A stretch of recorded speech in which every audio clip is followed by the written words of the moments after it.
नमस्कार दोस्तों, आप जुड़ चुके हैं इनोवेटिव ज्योति से। आज हम एक बहुत ही सरल और सिंपल टॉपिक पर बात करने वाले हैं, मगर टॉपिक बहुत ही ज़्यादा ज़रूरी है और वो टॉपिक है मैरिज। मैरिज से रिलेटेड हम इतने सिंपल आपको फॉर्मूले बताएंगे कि आप अपनी कुंडलियों में, अपने बच्चे की कुंडलियों में जिन भी प्रश्नों से जूझ रहे हैं उन सभी का जवाब आपको मिलने वाला है। आज की क्लास में मैं आपको बताऊंगा कि हम एक व्यक्ति की कुंडली के अंदर मैरिज का प्रॉमिस है या नहीं, मतलब उसकी मैरिज होगी भी या नहीं, पहला प्रश्न। दूसरा प्रश्न है, यदि मैरिज होगी तो आफ्टर मैरिज उसके अंदर कोई डिफिकल्टीज तो नहीं आएंगी। पति या पत्नी, स्पाउस किस डायरेक्शन से होगा, स्पाउस पैसे वाला होगा नहीं होगा, मैरिज के बाद आपके भाग्य में उदय होगा या नहीं होगा, इस तरीके के सभी प्रश्नों का जवाब दूंगा। बड़ी सिंपल एस्ट्रोलॉजी के थ्रू दूंगा और सबसे सिंपल एस्ट्रोलॉजी की जो विधा है वो है भृगु नंदी नाड़ी। इसके अंदर आपको ना किसी दशाओं की जरूरत है, ट्रांजिट आप यूज करना चाहें तो कर सकते हैं, नहीं करना चाहें तो नहीं कर सकते। और सबसे बड़ी बात, यदि आपका जन्म समय बिल्कुल एक्यूरेट नहीं है तभी भी इससे बहुत एक्यूरेट प्रेडिक्शन की जा सकती है। अपने असली टॉपिक पर आता हूं, मूल टॉपिक पर आता हूं, और it is a very simple concept. जिसको बिल्कुल एस्ट्रोलॉजी नहीं आती उसको भी मैं आज सिखाने की कोशिश करूंगा कि आप अपनी कुंडलियों में किस तरीके से प्रॉमिस देखेंगे। आप अपनी जन्म कुंडली खोल लें, जन्म कुंडली के अंदर आप मार्क कर लें आपका जुपिटर। आपको यह देखने की जरूरत नहीं है वो किस राशि में है, कौन से भाव में, ना राशि देखनी है ना भाव देखनी है, आपको कुछ भी नहीं देखना है, जुपिटर की स्थिति देख लीजिए। जुपिटर से यदि दूसरे, तीसरे, पांचवें, सातवें, नवें और 11वें भाव में यदि शुक्र बैठा हुआ है कुंडली के अंदर तो उसकी मैरिज पक्का होगी।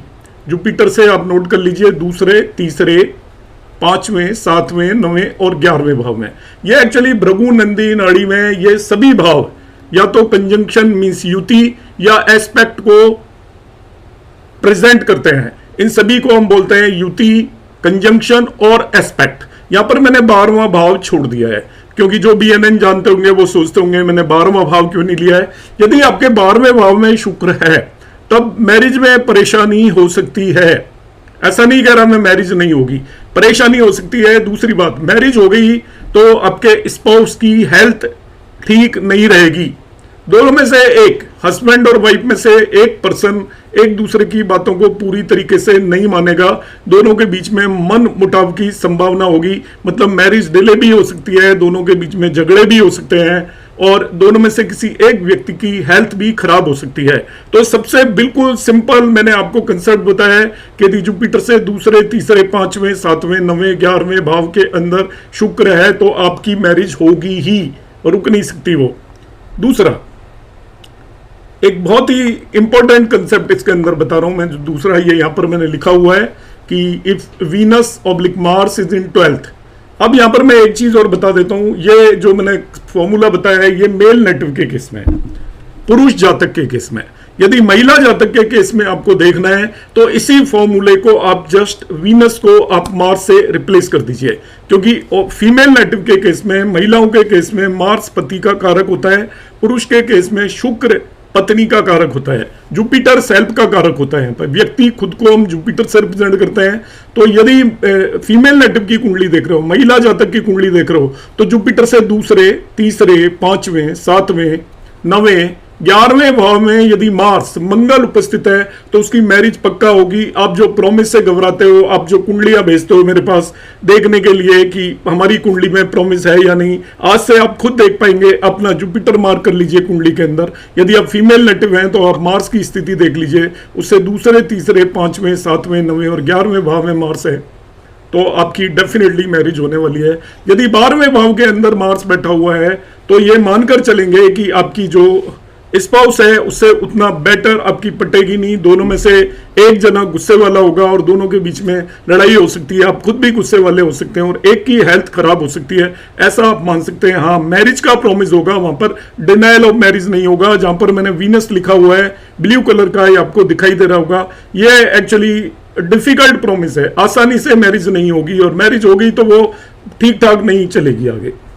अगला जो कॉम्बिनेशन मैं यहां पर बताऊंगा वो है इफ जुपिटर इज रेट्रोगेट, यदि फीमेल नेटिव की कुंडली में जुपिटर वक्री है, मेल नेटिव की कुंडली में जुपिटर वक्री है, तो वो 100% मैरिज होगी, 100% प्रॉमिस है। तो देखिए सिंपल फॉर्मूला मैं दे रहा हूं, यहां पर एक सीधी सी बात चिपका रहा हूं कि आप देख लीजिए, यदि आपका जुपिटर रेट्रो है, आपको कुछ भी देखने की जरूरत नहीं है कुंडली के अंदर, आपकी डेफिनेटली मैरिज होगी। एक और बात, यदि फीमेल नेटिव की कुंडली के अंदर जुपिटर रेट्रोगेट है, फीमेल नेटिव की कुंडली में, तो उसका हस्बैंड उसकी सारी बातें मानेगा, उसकी बातों पे चलेगा, हर जो भी सलाह होगी उसका पूरा ध्यान रखेगा। और यदि मेल नेटिव की कुंडली में उसका जुपिटर रेट्रो है तो उसकी मैरिज ही होगी ही नहीं, बल्कि उसको आज्ञाकारी पत्नी मिलेगी, ऐसा आप मानकर चल सकते हैं। इसको मैं समझाता हूं रेट्रो होने पर जरूरी मैरिज क्यों होगी। देखिए यदि जुपिटर रेट्रो हो जाता है तो बीएनएन के अंदर हम रेट्रो प्लेनेट को अपने प्रीवियस हाउस में भी लेते हैं। जुपिटर रेट्रो है तो जहां पर है उसके अलावा उसको प्रीवियस हाउस में भी आप ले जाइए, तो प्रीवियस हाउस से भी हम काउंट करेंगे। तो प्रीवियस हाउस से काउंट करेंगे तो देखिए प्रीवियस, जैसे जुपिटर यहां पर बैठा है, इसको मैं प्रीवियस हाउस में लेकर गया, तो प्रीवियस हाउस में लेकर गया तो आपका वहां से कुछ भावों में आपका वीनस आ जाएगा। देखिए यहां से 1 2 3 4 5, ये जो वीनस है मैंने येलो कलर का लिखा हुआ है, ये रेट्रोगेट होने की वजह से इससे 5वें भाव में आ गया, ये 7वें भाव में आ गया, ये 9वें भाव में आ गया, ये आपका 11वें भाव में आ गया। तो कुछ जगह पर वीनस आपकी कुंडली में कहीं भी बैठा है, देखिए मैंने सभी भावों में वीनस बिठा दिया है। अब मैरिज क्यों होगी, आप जुपिटर की नेटल पोजीशन देख लीजिए, असली पोजीशन जिसे बोलते हैं कुंडली में। तो यदि आपका जुपिटर दूसरे, तीसरे, 5वें, 7वें, 9वें और 11वें भाव में है तो पहली कंडीशन को सेटिस्फाई कर रहा है जो मैंने बताई थी। अब इसी जुपिटर को रेट्रो होने की वजह से इसके पिछले भाव में ले जाइए, तो पिछले भाव में ऐसे हम गिनेंगे तो जो 12वें भाव में जो वीनस बैठा था वो इसके साथ आ गया। जो बाय द वे जुपिटर इस जगह पर बैठा है जो इससे मैरिज की कंडीशन को सेटिस्फाई नहीं कर रहा, नेटल पोजीशन से वो 5वें भाव में पहुंच गया। जो यहां पर बैठा है वो नेटल पोजीशन से सेटिस्फाई नहीं कर रहा, इस रेट्रोगेट होने की वजह से पिछले भाव से 7वें भाव में पहुंच गया।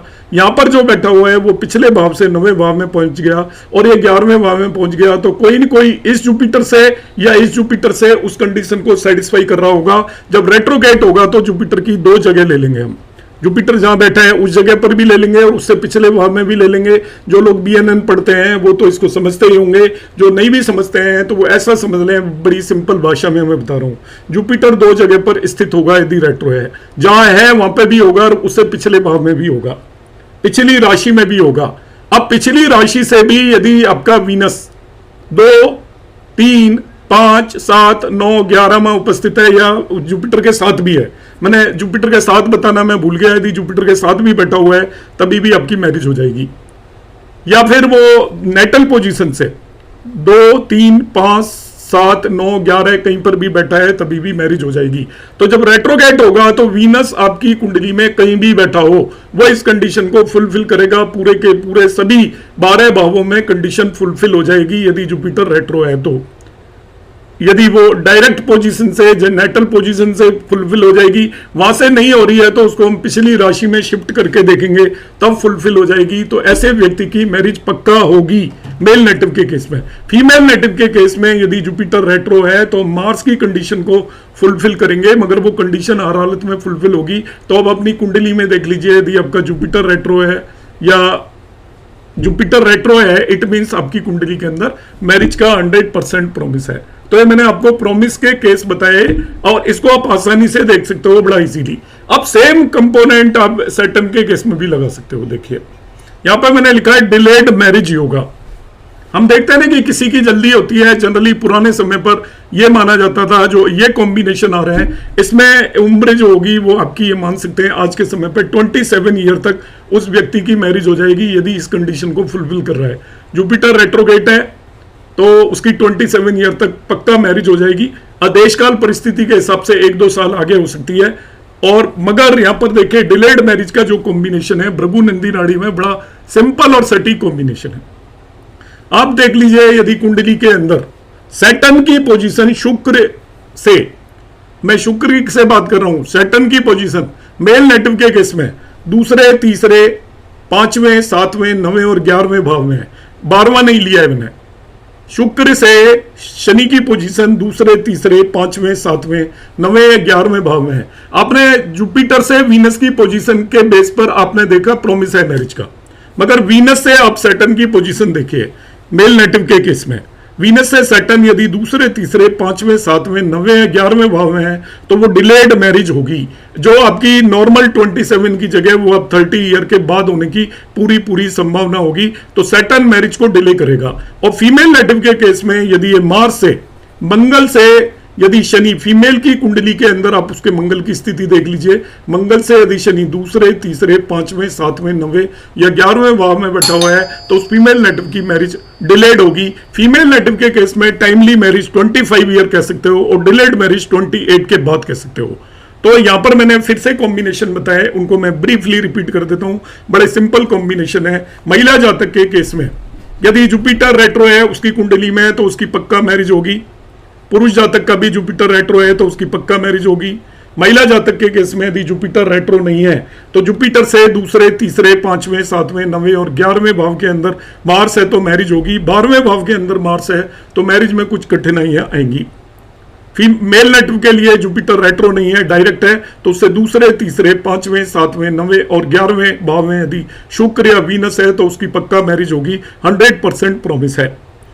अब इन्हीं प्रॉमिस आपने देख लिया तो मेल नेटिव की यदि देखना है कि डिलेड तो नहीं है मैरिज, तो शुक्र से दूसरे, तीसरे, पांचवें, सातवें, 11वें भाव के अंदर यदि यहां पर शनि बैठा हुआ है तो वो मैरिज को डिले कर देगा। अब हम बात करेंगे bad health of the spouse, जो मैं ऑलरेडी बता चुका हूं आपको already combination. If Venus is 12 from Jupiter, wife में हैव हेल्थ प्रॉब्लम्स, और if Mars is 12 from Jupiter, husband में हैव हेल्थ प्रॉब्लम।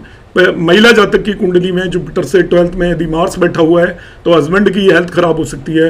मेल जातक के केस में यदि आपका जुपिटर से 12th में वीनस बैठा हुआ है तो उसकी वाइफ की हेल्थ खराब हो सकती है। नो मैरिज योगा की हम बात करेंगे। देखिए, नो मैरिज योगा कब होता है? सबसे पहला जो नो मैरिज योगा है वो मैं यहां पर बताता हूं। ये जो मैंने पहला कॉम्बिनेशन बताया था, मैंने कहा जुपिटर रेट्रो है तब तो मैरिज होगी। अभी जुपिटर डायरेक्ट है। इन जगहों पर यदि वीनस है तब तो मैरिज पक्का होगी।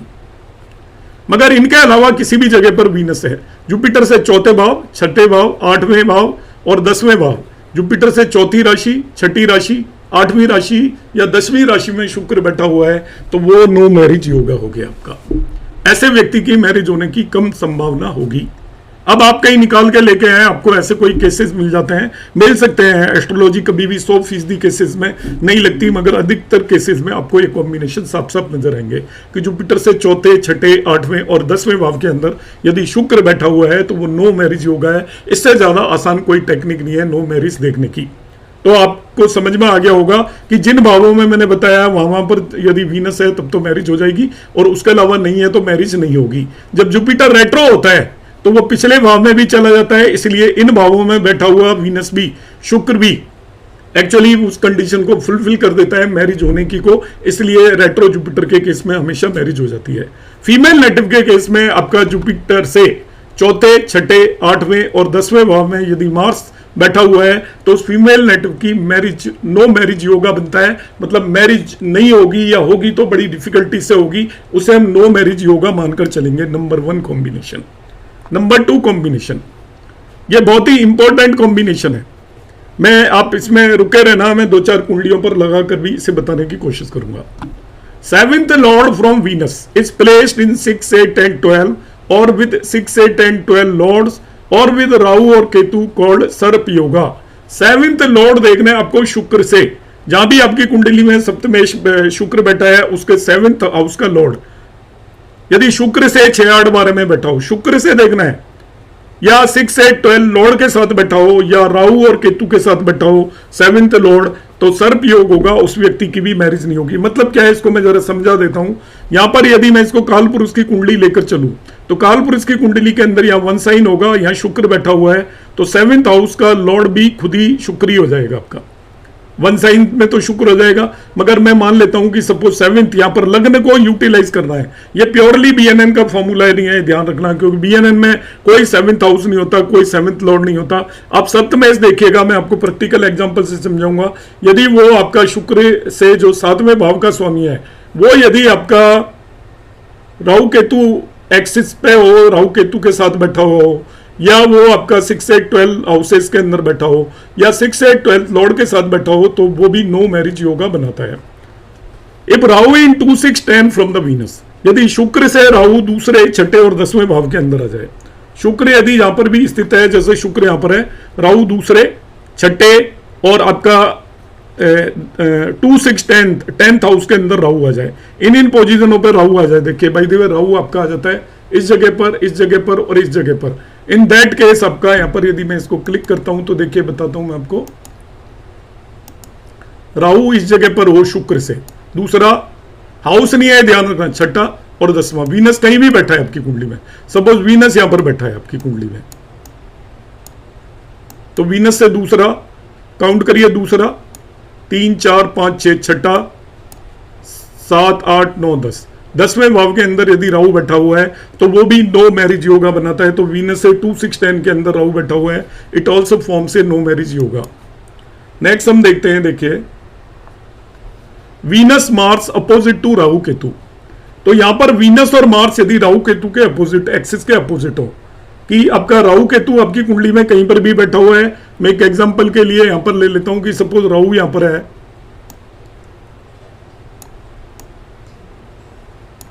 केतु यहां पर है,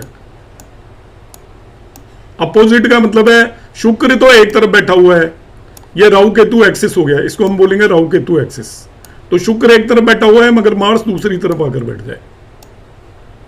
अब वीनस एंड मार्स दोनों अलग अलग डायरेक्शन में हो गए, तो ये भी नो मैरिज योगा फॉर्म करता है।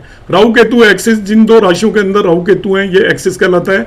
इसके नीचे की तरफ आपका एक बैठा है वीनस और मार्स में से, दूसरा ऊपर की तरफ बैठा हुआ है, तो भी ये भी नो मैरिज योगा या बहुत डिलेड मैरिज योगा होता है। जितने भी हम नो मैरिज योगा बता रहे हैं उनमें मैरिज होगी भी तो काफी लेट होगी, तो उसको एब्सोल्युटली हम मानकर नहीं चलें कि वो मैरिज नहीं होगी, हो सकती है मगर वो होगी तो बहुत ज्यादा डिलेड होगी, ऐसा आप मानकर चलेंगे।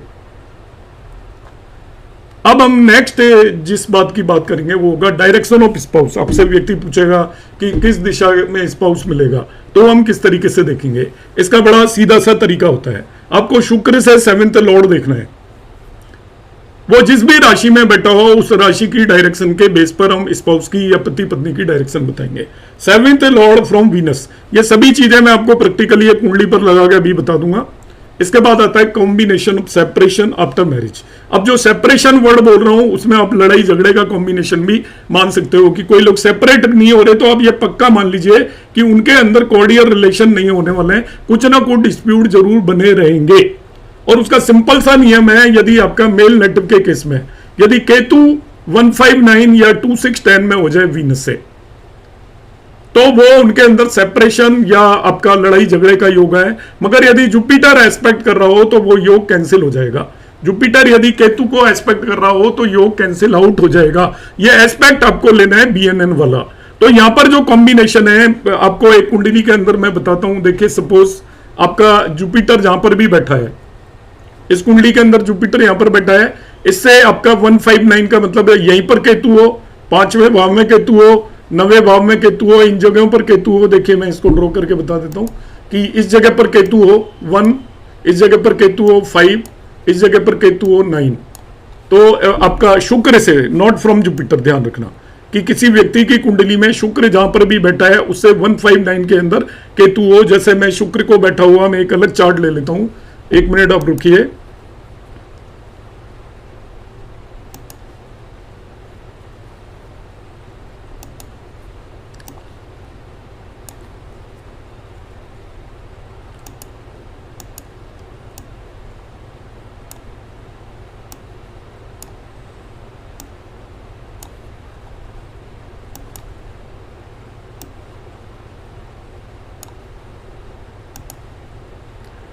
इसमें कई बार हो सकता है मैं जुपिटर की जगह गलती से कई बार वीनस बोल गया हूं।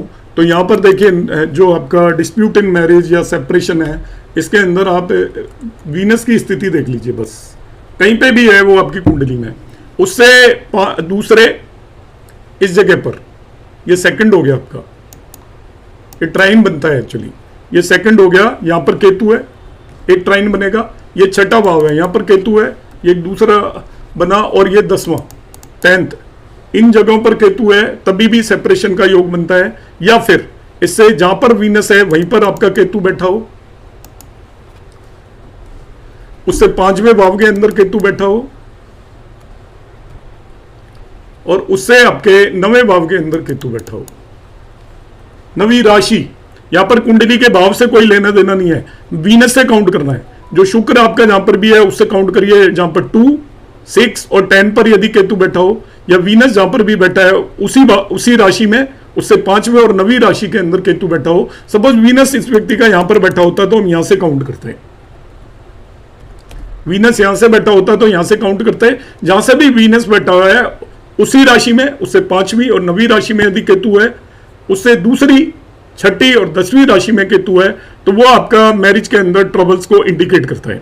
और फीमेल नेटिव के केस में वीनस को हम रिप्लेस कर देंगे। अब मैं फीमेल नेटिव के केस में भी इसको बता देता हूं, हालांकि एग्जांपल तो सेम ही है मगर फिर भी मैं बता देता हूं। देखिए फीमेल नेटिव के केस में क्या कॉम्बिनेशन बन जाएगा, वीनस मार्स से रिप्लेस हो जाता है, क्योंकि जो पति का कारक होता है वो मार्स होता है।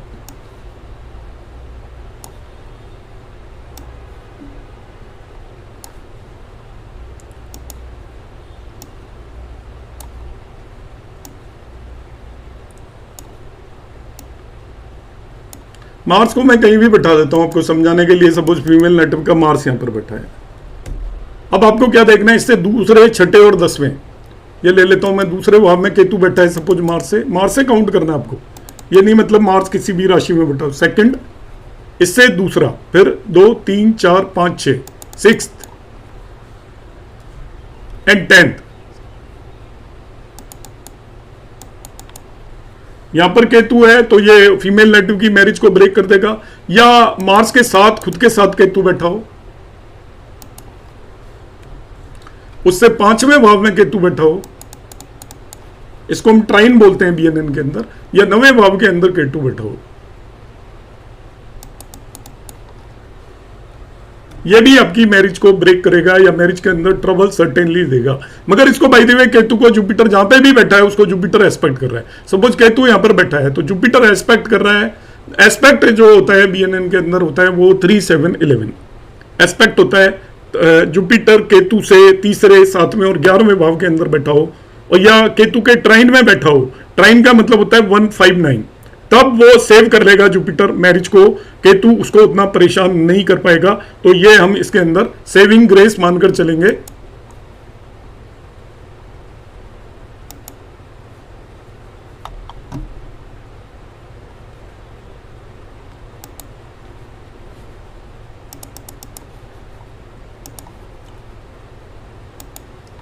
नेक्स्ट, फीमेल नेटिव में मैंने बता ही दिया है, if Rahu in 159 from them then also give divorce. तो राहु भी यदि 159 के अंदर आ जाएगा, केतु की जगह राहु भी यदि 159 में है तो वो डिवोर्स देगा। नो मैरिज में मैंने बताया था, राहु यदि 2, 6, 10 में वीनस से तो नो मैरिज देगा मेल के केस में। फीमेल के केस में यदि राहु 2, 6, 10 में बैठा हुआ है मार्स से तो नो मैरिज देगा। तो इस तरह इतने सारे कॉम्बिनेशन होते हैं, इन्हें मैं ब्रीफ में रिपीट कर देता हूं कि मैरिज हो जाएगी यदि जुपिटर रेट्रोगेट है तो हर हालत में। जुपिटर डायरेक्ट है तो उससे यदि आपका मेल नेटिव के केस में शुक्र दूसरे, तीसरे, 5वें, 7वें, 9वें, 11वें भाव में बैठा है तो मैरिज होगी। 12वें भाव में तो स्पाउस की तबीयत खराब हो जाएगी। जुपिटर यदि डायरेक्ट है तो उससे आपके दूसरे, तीसरे, 5वें, 7वें, 9वें, 11वें भाव के अंदर मार्स है तो फीमेल नेटिव की मैरिज हो जाएगी। मगर जुपिटर डायरेक्ट है और उससे 4थे, 6ठे, 8वें और 10वें भाव के अंदर वीनस है तो मेल नेटिव की नो मैरिज योगा बनता है, और यदि मार्स है तो फीमेल नेटिव का नो मैरिज योगा बनता है। फीमेल या मेल नेटिव का नो मैरिज योगा तभी भी बनेगा जब राहु दूसरे, 6ठे और 10वें भाव में हो। वीनस से दूसरे, 6ठे और 10वें भाव में है तो मेल नेटिव की मैरिज नहीं होने देगा।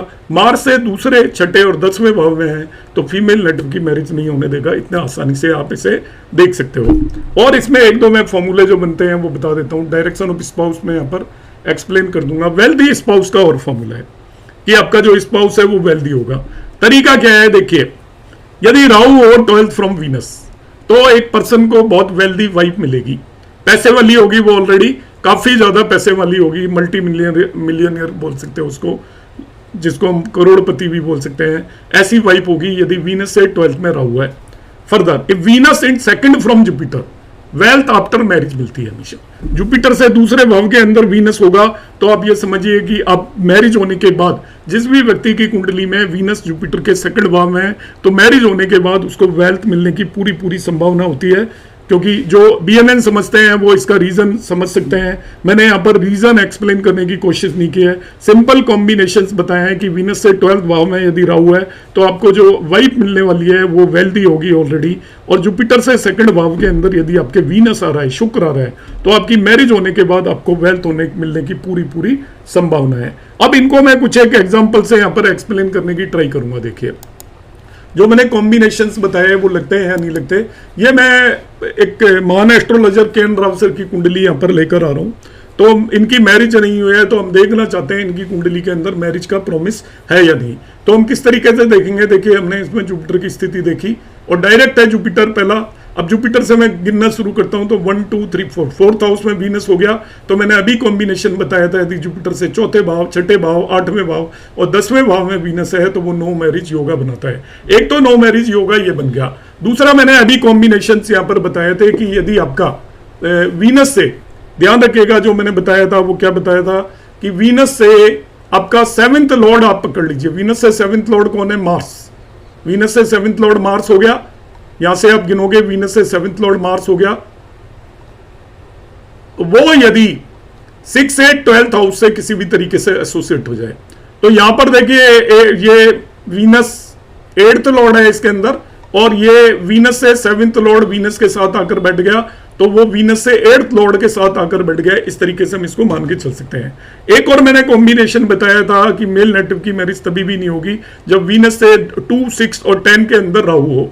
तो यहां पर मैं देखता हूं वीनस से 1 2 3 4 5 6 हाउस के अंदर राहु है। ये कॉम्बिनेशंस मैंने आपको बताए थे, ये तीनों कॉम्बिनेशंस इसके अंदर देखिए लगते हुए नजर आ रहे हैं। नो मैरिज योगा में मैंने क्या बताया था, देखिए Rahu is in 2 6 10 from the Venus. Further मैंने बताया था 7th Lord from Venus is placed in 6 8 12 और विद 6 8 12th लॉर्ड और विद द राहु और केतु इज कॉल्ड सर्प योगा। उस केस में भी मैरिज नहीं होती। Venus in 4 6 8 10 from the Jupiter, in that case also marriage नहीं होती। तो ये सारे के सारे कॉम्बिनेशंस इनकी कुंडली के अंदर आपको साफ साफ लगते हुए नजर आ रहे हैं। केएन राव सर की कुंडली के अलग अलग तरीके से इस कुंडली को बहुत सारे लोग एनालाइज करते हैं। मैंने यहाँ पर इस तरीके से आपको जो अभी कॉम्बिनेशंस बताए हैं उन्हें बताने की यहाँ पर कोशिश की है, और ये सारे कॉम्बिनेशन आपके साफ साफ होते हुए इसके अंदर नजर आ रहे हैं। और एक कुंडली देखते हैं जो हमको मालूम है, APJ अब्दुल कलाम जो हमारे एक्स प्रेसिडेंट थे और उनके बारे में सभी को मालूम है, वो अनमेरिड थे और उनका जो करैक्टर है वो क्रिस्टल क्लियर था सभी को। तो इनकी कुंडली के अंदर भी हम देखते हैं, ये देखिए जुपिटर है, वो अनमेरिड थे, तो जुपिटर से वीनस की स्थिति देखते हैं तो 1 2 3 4 4th हाउस में देखिए पहला कॉम्बिनेशन क्लियर कट आपको होता हुआ इसके अंदर फर्दर नजर आ रहा है। इसके अलावा और देखते हैं कोई कॉम्बिनेशन बनता है क्या कि वीनस से आपका 7th लॉर्ड, एक तो हमने कॉम्बिनेशन में बताया वीनस से राहु, देखिए 7th लॉर्ड छोड़िए, वीनस से 1 2 3 4 5 6 राहु 6ठे भाव के अंदर बैठा है जो केएन राव सर की कुंडली में था। एग्जैक्टली वही कॉम्बिनेशन यहाँ पर भी होता हुआ नजर आ रहा है। तो ये दो कॉम्बिनेशन ऐसे नजर आ गए जो ये आपको ये बता रहे हैं कि इनकी भी आपकी मैरिज नहीं होने की पूरी पॉसिबिलिटी है। इस कुंडली के अंदर ये दोनों कॉम्बिनेशन बिल्कुल वैसे के वैसे ही नजर आ रहे हैं। अब तीसरा भी कॉम्बिनेशन होता है तो वो और स्ट्रॉन्ग हो जाता है। जैसे वीनस से हम 7th लॉर्ड एक्चुअली देखने की कोशिश करते हैं, मार्स, वो 6 से 12th हाउसेज या उनके लॉर्ड से किसी तरीके से लिंक हो जाए, तो यहाँ पर वो लिंक नहीं है, कोई बात नहीं, मगर दो कॉम्बिनेशन आपको साफ साफ इसके अंदर नजर आ रहे हैं। एक और कुंडली हम ले लेते हैं राहुल गांधी की कुंडली। अब राहुल गांधी को लिए हम ये नहीं कह सकते कि उनके कोई रिलेशंस होंगे नहीं होंगे, हमें नहीं मालूम है। तो राहुल गांधी की कुंडली को मैं इस तरीके से मानकर चलता हूं कि एक ऐसा कॉम्बिनेशन मान के चलता हूं जैसे कि पब्लिक डोमेन में कि उनके रिलेशंस हुए मगर फिर भी मैरिज नहीं हो पाई। तो वो कौन से कॉम्बिनेशंस होते हैं? आफ्टर मैरिज या आफ्टर फ्रेंडशिप आपका ब्रेकअप होगा या आपकी मैरिज मैटरलाइज नहीं होगी। तो अभी मैंने कॉम्बिनेशंस बताए थे कि शुक्र से 2 6 10 या शुक्र से 1 5 9 में जब केतु हो तो आपकी मैरिज होने के बाद भी डिफिकल्टीज उसके अंदर आती हैं। तो यहाँ पर हम ध्यान से देखते हैं तो देखिए ये इनका शुक्र बैठा हुआ है।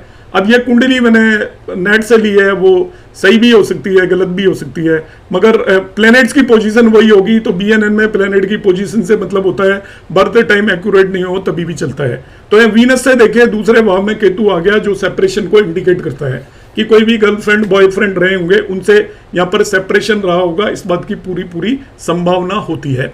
अब मैं आपको एक और दो कॉम्बिनेशन बता देता हूँ कि हम स्पाउस की डायरेक्शन कैसे देखते हैं। बाय द वे इनकी मैरिज हुई होती या जो भी इनकी फ्रेंडशिप रही होगी उस स्पाउस की क्या डायरेक्शन होगी। तो अब शुक्र से 7th लॉर्ड देखिए, शुक्र जहां पर भी बैठा है उससे 7वें भाव का लॉर्ड है, 10 नंबर है, तो 7वें भाव का लॉर्ड आपका यहां पर सैटर्न हो गया। सैटर्न आपका किस राशि में, 1 साइन के अंदर बैठा हुआ है।